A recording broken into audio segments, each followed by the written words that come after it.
Hi, I'm John Fleming for SoundWordCentral.com. The number of indie artists visible to the modern music consumer has never been higher. While the intuitive approach to standing out in today's streaming landscape might be to carefully curate a booming social media persona, a case can be made that Ohio dream pop singer-songwriter Kate Stanton has, instead, spoken louder by aiming to create a certain quiet stillness with her music. Taking a page from Tori Amos's ethereal, piano-driven ballads and drawing inspiration from the vocal control of Joni Mitchell and Tool's Maynard James Keenan, Kate's influences are strikingly eclectic. Her recent single, Needs to Breathe, was written as a peaceful and encouraging message to her audience, and she joins me now. Kate, thank you for doing this. Thank you, John. What a lovely introduction. I really appreciate that. Well, that's what I'm here for. Actually, what I'm here for is to ask you some questions, so I guess I'll proceed with that. Looking forward to it. Take me through your songwriting process on Needs to Breathe. It seems you want to push beyond the conventional verse-chorus bridge structure as an artist. Yes. So that one was heavily inspired by a yoga practice. I have a very talented producer and collaborator. His name is Tomas. He's based out of Germany. He's in Oberhausen in Germany. And I kind of sent him this bare bones chord progression on piano and vocal idea. And at the time, it was just vocalizations. There were no lyrics yet. It was just kind of a vibe. And I sent it to him, and he sent back a really cool arrangement with a lot of what you hear on the final song. And then we kind of volley. We take songs back and forth. And as soon as he sent back his arrangement ideas, I started writing about, it just really reminded me of breathwork and yoga and letting go and stillness. And I'm really glad that seems to resonate with listeners. So you mentioned to podcaster Gary Stuckey that you were a fan of the alternative metal band Tool. Now, given that your music can be compared to works of, art pop artists and folk singers, that might be surprising to some listeners. It was surprising to me whenever I heard it. Can you explain how those two types of influences from very opposite ends of the spectrum work together? Tool, my brother, growing up, he's a drummer, and he used to worship Danny Carey. And so I heard a lot of Tool growing up. So I think that's where that began.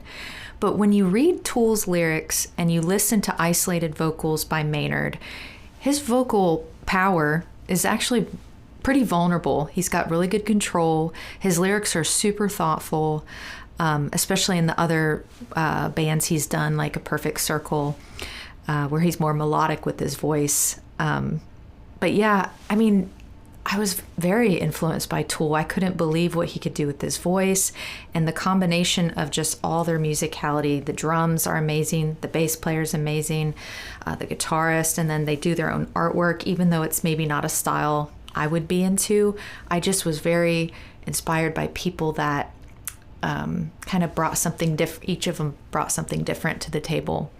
And yeah, Maynard is definitely probably one of my favorite singers. Yeah, it's good to get influences wherever you can, even if they're not necessarily what you would maybe expect. But another artist who draws from a wide range of influences, and someone whose music you seem to enjoy, which is maybe a little bit less off the beaten path, but maybe a little bit unusual for some, would be Beck. Now, what makes his work special to you, and how has he inspired your music? Oh my goodness, I have so much respect for Beck, because I remember when I first heard him in the early to mid 90s, and he was popular with Odelay and songs like Loser, and look how he's grown. Definitely. The early 2000s, the early 2000s he came out with this album called Sea Change, and I'll never forget listening to it for the first time and thinking, that's the same guy.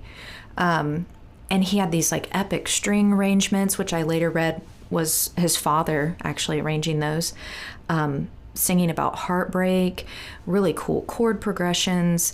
I think he's endlessly creative, and I'm not exaggerating when I say I think he's the Bowie of my time. I think he's just low key. He doesn't draw a lot of attention to himself. He's about the craft, and I own most of his records, and they're always fun to revisit whenever I feel a little slump. He's inspiring. He collaborates with all kinds of people, you know? Yeah, and has been doing what he's doing for 30 plus years at this point. So Right.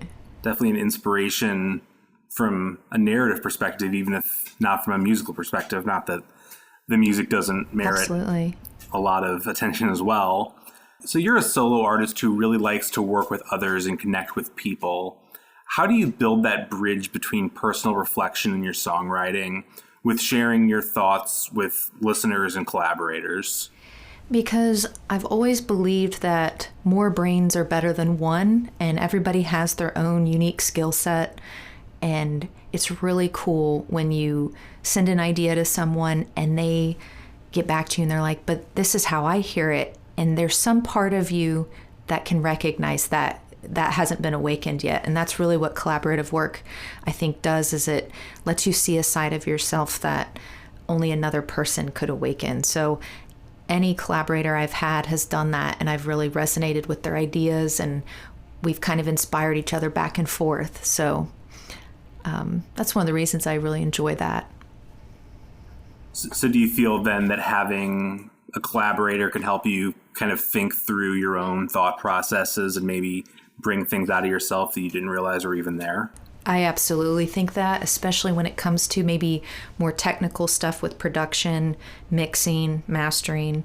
There are things that, you know, I could completely miss, and Tomas, or even a former collaborator that I did a concept album with, 12 Below, they'll just be like, I think you need, you know, more dry vocal. I was like drenching it in reverb, and they're like, and he was right. I mean, he made it more dry and it sounded really, really good. So I think just having like iron sharpens iron, having someone else say, that's great, but try this. And then if, you know, it doesn't work out, you can always go back to your original idea. But it is really cool to have someone to bounce things off of. Yeah, definitely. So it seems that your goal is to impart peacefulness in your music first and foremost. Is there anything else specifically that you hope people take away from listening to your songs? Definitely hope. Music has helped me so much throughout my entire life, and I think a lot of people connect with lyrics and connect with melody and connect with songs and like to follow their bands and like to follow their musicians. I think it provides hope when nothing else seems to make sense. Your favorite song can explain it better than a therapist sometimes. So I think spreading hope and it just kind of, music washes off the dust of everyday life, makes everything seem better. Is there a particular interaction that you've had with one of your listeners that was particularly memorable? I really enjoy the genuine comments that I've read on YouTube. I've had several. There's some that it's just like so poetic and kind, and I've had some translations where I've looked up what they're saying through Google Translate or something, and it's just so kind that someone across the world thinks that of my music. And then I've also had people private message that a song got them through a rough time in the hospital, or that a parent had died and they listened to one of my songs and it made them feel comforted. So I think that's an honor. I was very pleased with that.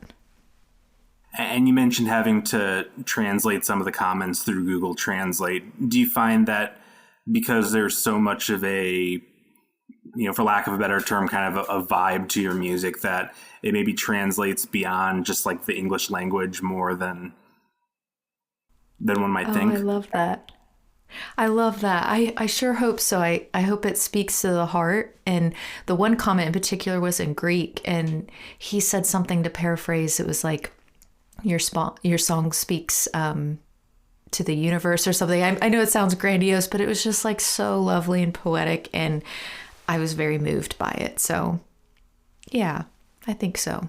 Yeah, I can certainly see why you would be moved by that. That's a pretty big praise from somebody who's obviously, half a world away from you. Yeah. If someone asked you for your best advice about maintaining a productive work-life balance while pursuing your music, what would you tell them? I think the first thing is to do it no matter how you feel. So set yourself up for a practice that you're going to work on something no matter how you feel, because there are going to be days you're going to be tired. There's going to be days your energy's pulled in so many directions with other responsibilities in life that you still need to at least put in the 15 minutes, or let's say even if it's prep work, organizing tracks in Logic because you're not in a creative mindset, at least spend that 20 minutes organizing each file by color and naming the song, or journaling, or whatever brain space you're in. Because we all wear in indie, we all wear the creative hats and the editing hat. And it's hard to balance both sometimes in between a real job and all the other responsibilities we have. So I'd say just making sure you always take the time to do the baby steps, no matter how you're feeling. Do it anyway. Do you find that being able to some days, focus on writing, some days focus on recording, some days focus on like mixing and, kind of bringing pieces together? Do you feel like that helps you on maybe a more tiring day where you don't necessarily feel like you can put together the entire package, but I can knock one thing out, that kind of mindset? Absolutely, because we all have something that is the most fun, so it comes the easiest. Like for me, it's like new idea, here's another new idea, and then not actually like finishing and following through. So on the days that, you have more energy and you can wake up early and you can have a full day in your home studio, I think it's important for me, this is the way I do it, is to do the not so fun stuff first, get it out of the way. Yeah. Kind of eat your vegetables first before you eat dessert, I guess it sounds like. Yeah. Well, those things are important too. You eat more vegetables, it gives you more That's right. more energy for dessert. So that's right. And then if we didn't have the vegetables, we couldn't enjoy the sweetness of dessert, right? That's a perfect note to go out on. Thank you very much for joining us at Soundword Central. Absolutely. Kate Stanton's recent single, Needs to Breathe, is available now on streaming platforms. And to learn more about my guest, follow at Kate Stanton Sing on social media. For SoundwordCentral.com, I'm John Fleming. Thank you for listening.